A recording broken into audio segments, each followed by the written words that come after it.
Hi friends, எல்லோருக்கும் வணக்கம். எல்லோரும் எப்படி இருக்கீங்க? நல்லா இருக்கீங்களா? இன்றைக்கி நம்ம ஒரு புது கதை தான் ஆரம்பிக்க போகிறோம். அதுக்கு முன்னாடி நம்ம சேனலுக்கு நீங்கள் ஃபஸ்ட் டைம் வரவங்களா இருந்தீங்கன்னா மறக்காமல் சேனலை சப்ஸ்கிரைப் பண்ணிடுங்க. கீழே இருக்க பெல் பட்டனை கிளிக் பண்ணிக்கோங்க. வீடியோ வந்து நல்லா ஃபுல்லாக பாருங்கள். அப்போ தான் வந்து நான் என்ன வந்து கதையில் சொல்லியிருக்கேங்கிறது உங்களுக்கு புரியும். அதுக்கப்புறம் வந்து அந்த கதையில் உள்ள விஷயங்களை வந்து நீங்கள் உணர்வுபூர்வமாக புரிஞ்சுக்கிறதுக்கு முழுசாக வந்து கதையை பார்த்தா மட்டுமே தான் வந்து உங்களால் புரிஞ்சுக்க முடியும். ஃப்ரெண்ட்ஸ், கண்டிப்பாக மறக்காமல் ஃபுல் வீடியோவும் பாருங்கள். வாங்க வீடியோக்குள்ளே போகலாம். என் பேர் ராம். நான் வந்து ஒரு பெரிய கம்பெனியில் வேலை பார்த்துக்கிட்டு இருக்கேன். என்னோடய வாழ்க்கையில் நடந்த சில அனுபவங்களை தான் உங்ககிட்ட இன்றைக்கி நான் கதையாக சொல்ல போகிறேன். என்னோட வீட்டில் பார்த்திங்கன்னா அப்பா, அம்மா, அப்புறம் ஒரு அண்ணனுக்கு கல்யாணம் ஆகி அவன் வந்து ஒய்ஃபோட வந்து தனி கொடுத்தனும் போயிட்டான். அவன் வந்து வெளி ஸ்டேட்டில் வேலை பார்த்துக்கிட்டு இருக்கான். அங்கேயே வந்து தங்கியிருக்கிறதுனால அவன் ஒய்ஃபும் வந்து அண்ணியும் அங்கேயே வேலை பார்க்குறாங்க. அதனால் 2 பேரும் அங்கேயே தங்கி அவங்க ஒரு வீடு வாங்கிட்டாங்க. அந்த இடத்துலையே வந்து செட்டில் ஆகிட்டாங்க. ஏன்னா அவங்களுக்கு பர்மனெண்ட் அங்கே ஜாபுங்கிறதுனால அங்கேயே வந்து அந்த ஸ்டேட்லேயே வந்து இடம் வாங்கி செட்டில் ஆகிட்டாங்க. அவங்களுக்கு 2 பசங்க. அவன் வந்து லைஃப்பில் வந்து நல்லா செட்டில் ஆகிட்டான். நானும் ஒரு கம்பெனியில் நல்லபடியாக வேலைக்கு சேர்ந்து எனக்கும் வந்து வீட்டில் வந்து திருமணம் பண்ணி வச்சாங்க. திருமணம் ஆகி 2 வருஷம் ஆகுது. என் ஒய்ஃப் வந்து வீட்டில் தான் இருக்காங்க. எங்கள் ஒய்ஃப் வந்து வேலையெல்லாம் பார்க்கல. நாங்கள் வந்து ஜாயின்ட் ஃபேமிலியாக தான் இருந்தோம். அப்பா, அம்மா, நாங்கள் 3 பேர் இருந்தோம். என் ஒய்ஃபும் எல்லோரும் தான் இருந்தோம். அதுக்கப்புறம் என்ன ஆச்சுன்னா, எனக்கு வந்து வேறு பிரான்ச்சுக்கு வந்து என்னை மாற்றிட்டாங்க என் கம்பெனிலேருந்து.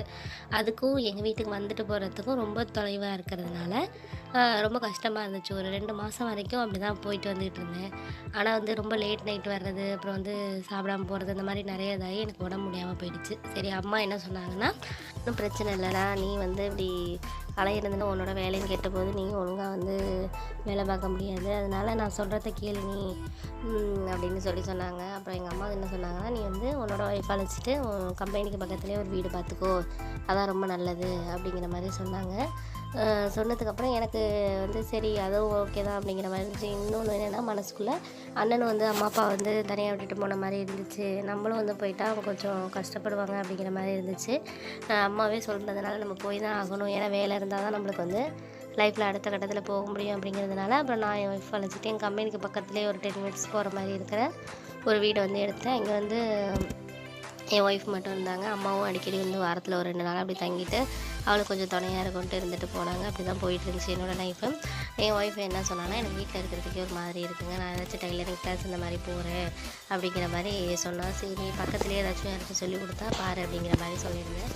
அதுக்கப்புறம் யாரையும் விசாரித்து பக்கத்தில் இருக்க ஒரு வீட்டு அக்கா வந்து இவளோட ஃப்ரெண்டானாங்க.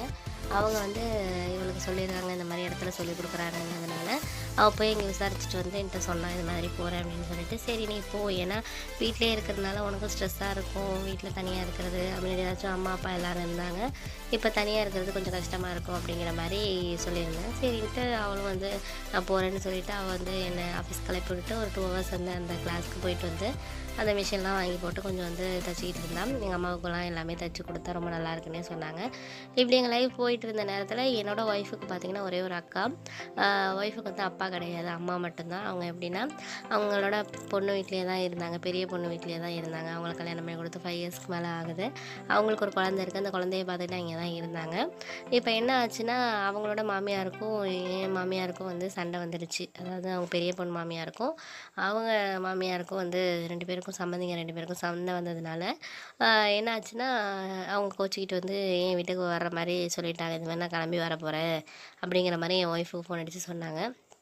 என் ஒய்ஃப் என்ன சொல்ல முடியும், கஷ்டமாக இருக்கும். ஏன்னா 5 வருஷமாக அக்கா தான் வச்சுருக்கா, வீட்டில் வச்சு பார்த்துக்கிட்டு இருந்திருக்காங்கிறப்போ நம்ம இப்போ வர வேண்டாம்னு அம்மாவை சொன்னால் என்ன ஆகுன்னு சொல்லிவிட்டு அவளுக்கு ஒரு மாதிரி மனசு வந்து நான் என்ன சொல்லுவேங்கிற ஒரு பயமும் இருந்துச்சு. அதனால் வந்து ரொம்பவே ஒரு மாதிரி முகமே வந்து டிஃப்ரெண்ட்டாக இருந்துச்சு. ரொம்ப கஷ்டமாக இருந்தா அந்தளவுக்கு ரொம்பவே ஒரு முகமே வந்து அவளுக்கு மாறி போயிருந்துச்சு. ஆஃபீஸ்லேருந்து வந்தோடனே ஒழுங்காகவே என்கிட்ட பேசலை, அமைதியாகவே இருந்தா. நான் ஏன் என்ன இப்படி இருக்கேன் அப்படின்னு கேட்டதுக்கு ஒன்றும் இல்லைங்கன்னு சொன்னாலே தவிர என்ன விஷயங்கிறத சொல்லலை. நான் அதுக்கப்புறம் கேட்டேன், என்ன விஷயம் நீ சொல்லு அப்படின்னு சொன்னதுக்கு ஒன்றும் இல்லை, நான் உங்ககிட்ட சொல்லலை அப்படின்னு சொன்னாள். அதுக்கப்புறம் என்ன நடந்துச்சுங்கிறத அடுத்த பாட்டில் உங்ககிட்ட சொல்கிறேன். இதோட இந்த கதை முடியுது.